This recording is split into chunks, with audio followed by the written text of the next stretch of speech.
나이가 길 다가도록 인도하시는 하나님의 은혜와 축복이 여러분과 여러분의 가정과 자녀 위에 차고 넘치기를 주의 이름으로 축원을 드립니다. 오늘 이 말씀을 중심으로 세계가 다 내게 속하였나이다 라는 설교의 제목으로 함께 은혜를 나누고자 합니다. 오늘은 결론부터 말씀을 드립니다. 본문은 하나님의 말씀을 듣고 순종하는 삶의 중요성을 일깨워 주시는 말씀이 오늘 본문의 말씀입니다. 우리는 하나님의 백성으로서 하나님의 말씀을 듣고 순종함으로써 하나님의 특별한 소유가 되고 제사장 나라의 역할을 감당할 수 있게 되었습니다. 이를 통해서 우리는 하나님의 축복을 받고 하나님의 사랑과 은혜를 세상에 전하는 사람이 되었다는 것이 오늘 본문의 말씀입니다. 출애굽기를 크게 두 부분으로 나눌 수 있습니다. 1장에서 18장까지는 430년간 애굽의 종살이에서 해방되어 애굽을 떠난 이야기가 기록되어 있고 19장에서 40장까지는 그들이 광야 40년을 거쳐 가나안 땅에 들어가기 전에 이야기로 구성되어 있는 것이 출애굽기서의 말씀입니다. 특별히 오늘 본문 19장은 이스라엘 백성이 지켜야 할 율법을 주시겠다는 약속과 준비로 구성되어 있습니다. 본문은 하나님께서 이스라엘 백성을 어떻게 보호하시며 인도하실 것인가를 분명하게 가르쳐주고 설명해주고 있는 말씀이 오늘 본문의 말씀입니다. 첫째로 독수리 날개로 업어 인도하신다라고 말씀하고 있습니다. 본문 4절을 보면은 애굽 사람에게 어떻게 행하였음과 내가 어떻게 독수리 날개로 너희를 업어 내게로 인도하였음을 너희가 보았느니라고 말씀하고 있습니다. 사자나 호랑이는 새끼를 훈련할 때 무엇을 훈련하는 것 같습니까? 먹이를 사냥하는 훈련을 가르칩니다. 생존의 훈련을 가르칩니다. 그러나 독수리의 새끼의 훈련은 아주 가혹합니다.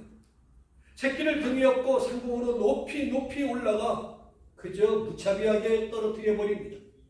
위기를 느낀 새끼는 필사적으로 몸부림을 치며 날개짓을합니다. 왜요? 살기 위해서. 방이나 땅에 떨어져 박살이 날 찰나가 되면은 어디선가 손살같이 날아와 새끼를 다시 등에 업고 싹 올라갑니다. 최고의 상공에 올라가서 다시 여지없이 그 새끼를 떨어뜨립니다. 그런 일들을 반복합니다.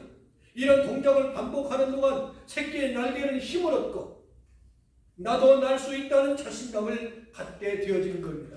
그런 과정을 통해서 독수리는 새 중에 왕이 되는 것입니다. 애굽 사람들은 독수리를 강한 모성의 상징으로 숭배를 하기까지 합니다. 하나님은 이스라엘 백성을 마치 독수리 새끼처럼 훈련을 시켰습니다. 애굽에서는 노마라는 훈련 교관을 통해서 훈련하셨고 홍해를 건널 때는 바로왕과 기병대를 통해서 훈련하셨습니다. 광야에서는 추위와 더위, 바람과 광야를 주름잡는 부족들을 교관으로 세워서 그들을 훈련시켰습니다. 마치 독수리가 새끼를 떨어뜨렸다가 다시 업고 올라가듯이 그렇게 훈련하는 것처럼 하나님은 자기 백성을 그런 방식으로 끊임없이 훈련해 가고 있다는 것입니다. 우리에게도 살다 보면 힘들고 어려운 일들이 나름대로 있을 것입니다. 몸도 아프고 힘에도 개없고 물질적인 어려움도 있을 것입니다. 이번에는 많이 힘들구나. 이번 훈련을 통해서 얼마나 좋은 걸로 하나님은 주시려고 하실까. 잘 이겨내야지, 감당해야지.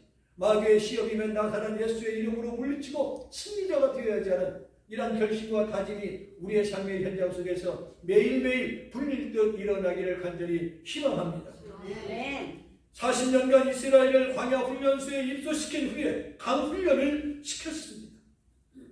미국 일간지 USA 투데이지의 보도에 의하면 남자들의 평균 수명을 여자들만큼 늘릴 수 있는 비법이 있다고 합니다. 남자들의 간절한 희망은 남자보다 여자가 몇 년 더 살아요? 7, 8년 이상 더 삽니다. 남자들의 희망사항은 어떻게 하면 여자만큼 내가 살아갈 수 있을 것인가? 그거 생각보다 관심이 많습니다. 오래 살고 싶은 것은 모두의 마음이니까요. 그래서 미국에서 조사하고 결론을 내린 것이 있어요. 흡연과 과음과 과식을 금하는 것이다 했어요. 담배를 피우지 않는 남자가 70세 이전에 사망하는 이유는 14%인데 담배를 피우면 41%가 죽더라라는 것입니다. 더 중요한 것은 평소 꾸준히 운동하는 것. 수명 연장에 큰 힘이 된다는 것입니다. 정기적으로 운동하면 건강도 유지되고 수명도 연장된다는 것입니다. 하나님은 오늘 또 하나님의 백성을 다양한 방법으로 훈련하십니다. 왜요? 이 어려운 세태를 이겨나가게 하기 위해서 그렇습니다. 주기적으로 때로는 가혹하리만큼 실패와 고통과 아픔 등으로 우리를 훈련하십니다. 힘에 겨울 정도로 그 훈련에 합격하면 정예병사가 되지만은 실격하면은 뭐가 돼요? 나보자가 되는 것입니다. 하나님의 사람은 그 관문을 통과해야 됩니다. 힘들고 어려워도 참고 이겨내는 끈기의 사람, 하나님의 사람이 되기를 주의 이름으로 축원합니다. 욥기서 23장 10절을 보면 욥의 고백이 나옵니다. 내가 가는 길을 그가 아시나니 그가 나를 단련하신 후에는 내가 무엇같이 되리라? 정금같이. 옛날 성경에는 정금같이 되리라. 지금은 순금같이 되리라 표현했어요. 순금. 우리 순금 좋아하잖아요. 그렇죠? 14K보다 18K보다 나는 순금이 좋더라 모두가 말합니다. 왜요? 돈의 가치가 있기 때문에 그렇습니다. 금의 순도를요 14K, 18K, 24K로 구분합니다. 호랑 24K가 가장 순도 높은 금입니다. 다시 말하면 연단받은 수도가 도수가 높은 금일수록 값이 비싸고 가치가 있기 때문에 그렇습니다. 다이아몬드 역시 금강석으로 있을 때보다 깎고 닦고 갈아서 영롱한 빛을 발하게 될 때 그 값이 높아지는 것입니다. 사람도 연단받고 훈련받고 고난과 실패, 관문을 통과할 때 그 사람의 가치가 드러나게 되어지는 것입니다. 신앙도 그렇습니다. 요셉도 다니엘도 바울도 연단받고 훈련받아 하나님의 쓰임받은 큰 그릇들이 되었던 것을 보게 되어집니다. 로마서 5장 3, 4절에 보면 이렇게 말씀합니다. 우리가 환난 중에도 즐거워하나니 이는 환난은 인내를, 인내는 연단을, 연단은 소망을 이루는 줄 아니니라. 환난과 인내와 연단을 거쳐 소망의 세계로 우리를 인도한다는 것을 늘 기억하며 힘들고 어려운 과정 속에서도 믿음과 할렐루야로 잘 이기고 잘 버티는 하나님의 사람이 되기를 주의 이름으로 축원을 드립니다. 둘째로 하나님의 소유를 삼아 주셨다는 것입니다. 오늘 본문 5절을 보면은요, 세계가 다 내게 속하였나니 너희가 내 말을 잘 듣고 내 언약을 지키면 너희는 모든 민족 중에서 뭐가 되리라? 내 소유가 되리라 말씀하여 주셨습니다. 왜 세계가 다 하나님의 소유가 된 것입니까? 그 이유는 간단합니다. 그것은 하나님이 지으셨기 때문에 그렇습니다. 베드로전서 2장 9절을 보면은요, 너희는 택하신 족속이요 왕같은 제장들이요 거룩한 나라요 그의 소유가 된 나의 백성이라고 성경은 분명히 말씀하고 있습니다. 이사야서 43장 1절은요 보다 더 정확하고 명확하게 소유에 대하여 말씀하고 있습니다. 이렇게 말씀합니다. 야곱아 너를 창조하신 여호와께서 지금 말씀하시느니라. 언제요? 지금 말씀하시느니라. 이스라엘아 너를 지으신 이가 말씀하시니라. 너는 두려워하지 말라. 내가 너를 구속하였고 내가 너를 지명하여 불렀나니 너는 내 것이다 했습니다. 다른 이유가 없습니다. 하나님이 창조하셨고 하나님이 조성하셨기 때문에 너는 내 것이다 라는 것입니다. 아이들이 학교 생활에서 단체 사진을 찍습니다. 단체 사진을 찍은데 그 사진이 가장 잘 나온 사진은 어떤 사진이에요? 내 아들, 딸이 잘 나온 사진이 최고로 잘 나온 사진이에요. 그 사진이 아무리 멋들어져 할지라도 내 아들, 딸이 이러고 있으면 이거는 꽝이에요. 오만할 이유가 없습니다. 없애버립니다. 다 바깥에 바라봐도 내 아들만, 내 딸만 똑바로 탁 보고 있으면 최고의 사진이 되는 것입니다. 왜요? 내 아들이고 내 딸이기 때문에. 아무리 못생겨도 아무리 못나도 잘난 자식보다 내 자식이 최고인 거예요. 왜요? 내 자식이기 때문에. 하나님 우리를 향하여 창조하시고 조성하셨기 때문에 하나님의 소유이기 때문에 귀하다고 했어요. 그래서 시편 139편 13절에 이렇게 말합니다. 주께서 내 내장을 지으시며 나의 모태에서 나를 만드셨나이다. 이러한 정통적 진실의 반기를 들은 사람이 있습니다. 사람이 만들어졌다. 아메바가 진화되어 사람이 되었다. 사람이 주인이다라고 말하고 목소리를 높이는 사람이 있습니까? 있습니다. 그들은요 무신론자들이고 유물론자들이고 인본주의자들입니다. 이 지상에 존재하는 모든 사람은 하나님께 속한 하나님의 소유거나 하나님이 아닌 다른 것의 소유 둘 중에 하나인 것입니다. 하나님의 소유일 경우로 한번 생각해 보시기 바랍니다. 첫째, 소유권이 누구에게 있습니까? 하나님께 있는 거예요. 그래서 우리를 예수님을 누구라고도 불러요? 주님이라고 부르는 거예요. 주님. 하나님을 아빠라고도 부르고 아버지. 그렇죠? 내 집이 있고 월세가 있고 전세가 있습니다. 내 집은 소유권이 누구 거예요? 내 거예요. 내 거. 주님 것이 아니고 내 거. 내 집이니까. 그렇죠? 10년 100년을 살아도 내 맘대로 살 수 있어요. 다른 사람 눈치 볼 필요가 없습니다. 짐을 옮겨 다니며 이사 다닐 필요가 없습니다. 그러나 월세는 매달 일정액을 주인에게 줘야 합니다. 그리고 주인이 집을 비워달라고 하면은 비워줘야 합니다. 전세, 리스, 일정 기간 사는 것을 말하는 것입니다. 전세 역시 내 집이 아니기 때문에 주인이 옮겨달라고 하면 언제든지 옮겨줘야 하는 것입니다. 나는 하나님의 소유입니다. 소유권이 바로 하나님께 있다라는 것입니다. 비록 하나님이 지으신 세계에 살고 있지만 이 세상도 내가 가진 것도 내 생명도 내 것이 아니다라는 것입니다. 그런 사람, 그런 신앙 고백을 하는 사람만이 예수님을 주님이라고 부를 수 있는 것입니다. 이스라엘 초대 왕 사울은 뭐라고 했습니까? 권력도 영광도 재물도 내 것이라고 생각했습니다. 그래서 제 멋대로 횡포를 부리고 챙기기에 급급했습니다. 그러나 그의 일생의 말년이 어디 됐어요? 아주 비참하게 되었던 것을 봅니다. 물론 우리에게 다 욕심이 있어요. 갖고 싶고 누리고 싶은 마음이 다 있습니다.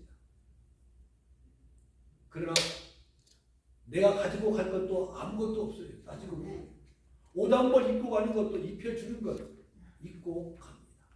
지나고 보면 어른들이 그렇게 말씀하시죠.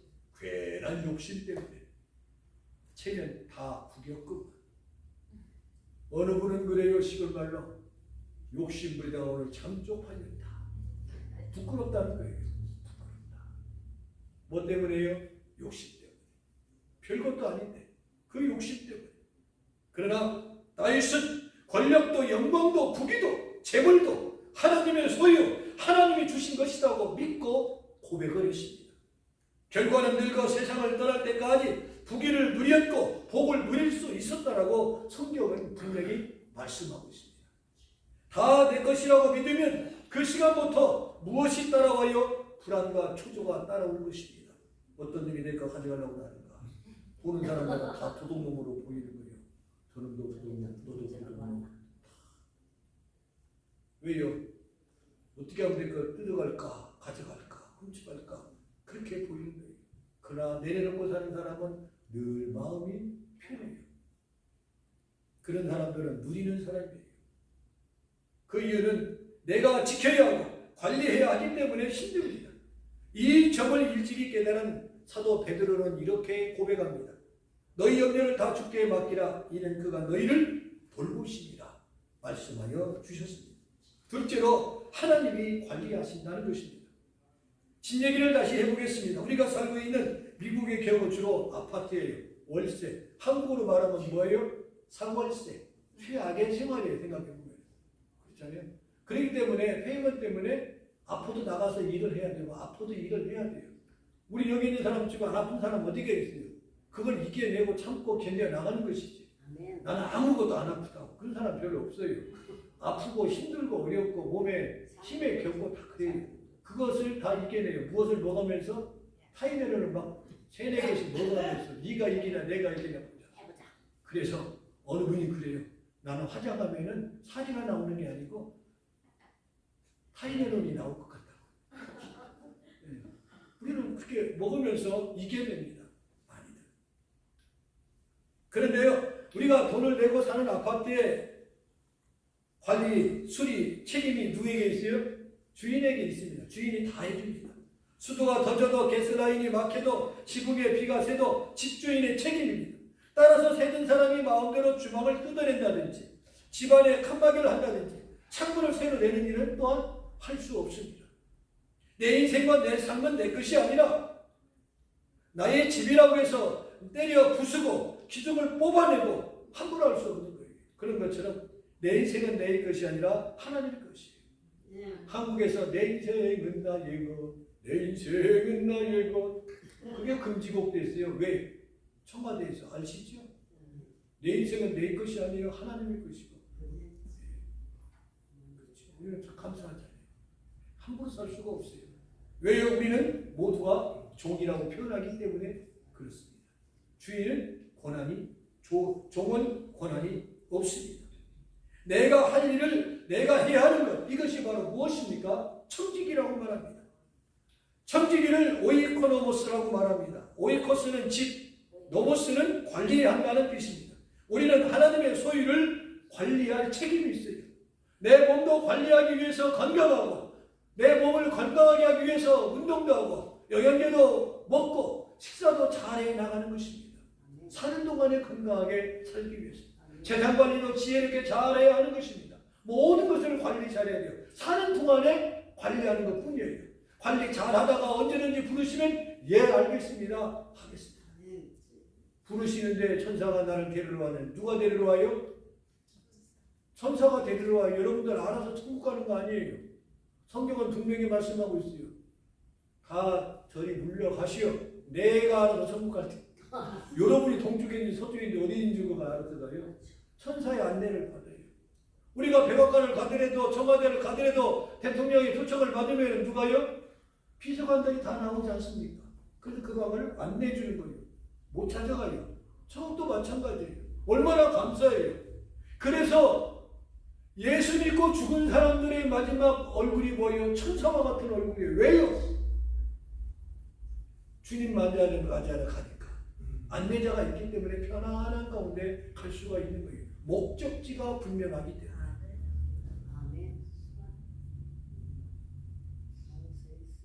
우리는요 하나님의 소유이기 때문에 관리를 잘합니다. 권력 잡은 자들은 권력을, 부자들은 재물을, 지식인들은 지식을, 예술가들은 재능을, 기독교인들은 신앙을 올바르게 잘 관리해야 할 책임과 사명이 있습니다.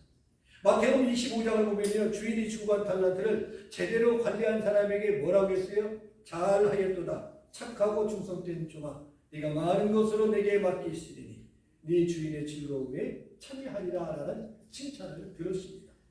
오늘 본문 5절을 보면은요 하나님의 소유가 되는 조건이 제일 제시되어 있습니다. 하나님의 소유가 되는 조건이 너희가 내 말을 잘 듣고 언약을 지키면 너희는 모든 민족 중에서 뭐요? 내 소유가 되리라 했어요. 하나님의 말씀을 순종하고 그 뜻대로 살라라는 뜻입니다. 우리 찬송도 하잖아요. 주님 뜻대로 살기로 했네라고 찬송합니다. 마지막은 제사장 나라를 삼아주셨다라고 세 번째로 말씀합니다. 본문 6절에 보면 너희가 내게 대하여 제사장 나라가 되며 거룩한 백성이 되리라 했어요. 제사장은요 백성을 대신해 하나님께 속죄 제사를 드리는 사람을 말합니다. 이스라엘 제사장 나라가 되겠다는 것은 세계 만민을 하나님께 인도하는 사명을 그들에게 주시겠다라고 말씀했어요. 예수 그리스도를 통해서 세계를 구원하시겠다는 뜻이 담겨져 있는 것입니다. 헬라는 철학과 예술로 세계를 기여했습니다. 로마는 정치와 법으로, 일본은 무엇으로? 자동차와 소니로 기여했습니다. 대한민국은 최첨단 반도체로 기여했습니다. 중의학자 키텔은 이런 말을 했습니다. 이스라엘의 공적은 종교였다라고 했어요. 하나님을 향한 신앙을 세계에 전달했습니다.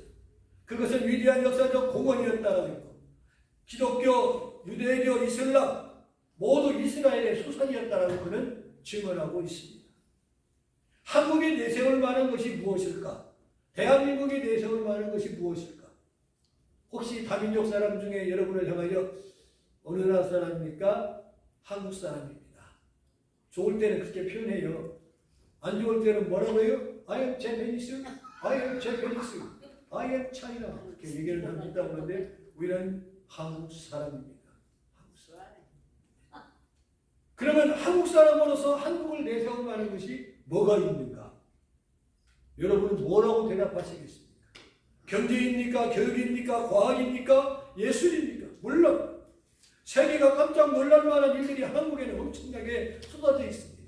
한국은요, 첨단 기술 백관과 글로벌 방산산업, 경제력, 인플라, 그리고 문화, 소프트 파워를 바탕으로 국제 사회에서 세계 강국으로 평판을 받고 있습니다. 세계 무대에서 한국의 국력을 견인하는 핵심 분야는 다음과 같습니다. 첫째, 첨단 기술 및 제조업이라고 합니다. 글로벌 AI 반도체 공급망의 핵심이 뭐예요? 메모리 시장을 선도하며 세계 최고 수준의 디지털 인플라와 배터리, 전기차 기술력을 보유하고 있는 나라가 한국이에요. 두 번째, 국방력, K방산산업입니다. 세계적인 수준의 국방력과 함께 가성비와 신속한 공급 능력을 앞세워 글로벌 무기시장의 주요 공급처로 이번에 부상을 했습니다. 러시아의 전쟁을 통해서, 이란의 전쟁을 통해서 한국의 국방력이 얼마나 대단한가. 그 이전까지는 아무도 몰랐습니다. 얼마나 대단하면 미국이 한국에 가서 폭탄을 빌려달라고 50만 불이 아니고 50만 발 갖다 사다가 쓰겠어요. 한국은 대단해요. 이게 거대한 나라가 대포를 쓰다 보니까 뭐가 떨어졌어요? 105mm, 155mm 공사포 폭탄이 모자랍니다. 한국에서 사다가. 한국은 차고 넘칩니다. 빨리빨리 문화에서 빨리빨리 만듭니다. 오늘 20만 발을 만들어달라면 일주일 이내에 20만 발을 만들어냅니다. 핵폭탄이 필요하면 3개월에서 6개월이면 한국은 핵폭탄을 만들어낼 자질과 기술과 재원을 가지고 있습니다. 바로 원자력 발전의 기술이 핵폭탄을 만들 수 있다는 거예요. 이렇게 한국은요, 신속 정확하게 이번에 뜬 것처럼 한국은 대단합니다. 세계 지구 속에 대한민국은 작은 민족이지만 나와서 보니까 정말 우리 조국이 대한민국이 대단한 나라입니다. 그것으로 끝나는 게 아니에요. 경제 규모와 혁신입니다.